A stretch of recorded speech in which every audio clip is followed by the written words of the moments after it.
আসসালামু আলাইকুম। আজকে আমি শেয়ার করতে যাচ্ছি আমার সবচেয়ে পছন্দের একটা জিনিস, সেটা হচ্ছে পাখি। আমি আমি এক জোড়া বাজরিকার পাখি কিনে এনেছি। একটা হচ্ছে আপনাদের হালকা আকাশি কালারের, আরেকটা সাদার মধ্যে একটু আকাশি রঙের।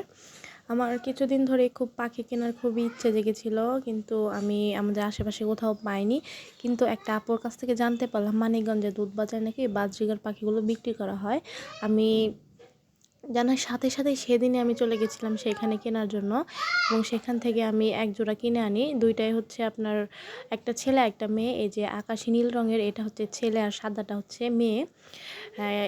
দোকানদার বলে দিয়েছে যে 15 দিন পরে হাঁড়ি দিতে হবে, আর তারপরে ডিম পাড়া শুরু করবে। আমি এই ধরনের গুলোই এনেছি যাতে আমি বাচ্চা ওঠাতে পারি। আমার পাখি খুবই ভালো লাগে। দেখুন তো, পাখিগুলোকে দেখতে খুবই সুন্দর লাগছে, আমার একদম মনের মতো। আমি ভেবেছি দুইটা নামও রাখবো। আপনারা সাজেস্ট করবেন আমি কি নাম রাখতে পারি। কিউট দুইটা নাম আমাকে প্লিজ একটু সাজেস্ট করবেন।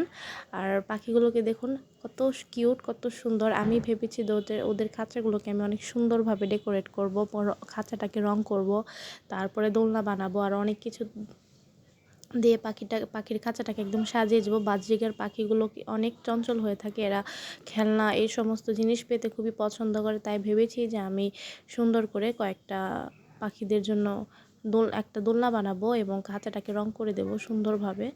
আর আপনারাই দেখতেই পারতেছেন যে পাখিগুলো কি সুন্দরভাবে এরা বসে আছে। এদেরকে দোলনা বানিয়ে দিলে এরা আরও সুন্দরভাবে খেলা করতে পারবে। এই যে আমার খাঁচাটাকে আমি সম্পূর্ণভাবে ভেবেছি কী কালার রং করা যায়, নীল করলে হয়তো ভালো লাগবে। তারপরে আমি এই যে দোলনা বানাবো, দোলনা বানানোর ভিডিওটা আমি আপনাদের সাথে শেয়ার করব, এবং খাঁচা রং করার ভিডিওটাও শেয়ার করব। আর আমাকে একটু সবাই হেল্প করবেন এবং জানাবেন যে বাজরিকার পাখির জন্য কি কি উপকরণ বা কি কি খাবার আর কীভাবে এদের যত্ন নেব। আমি এবার প্রথম পাখি পালন করছি, তাই আমাকে একটু আপনারা একটু জানিয়ে হেল্প করবেন।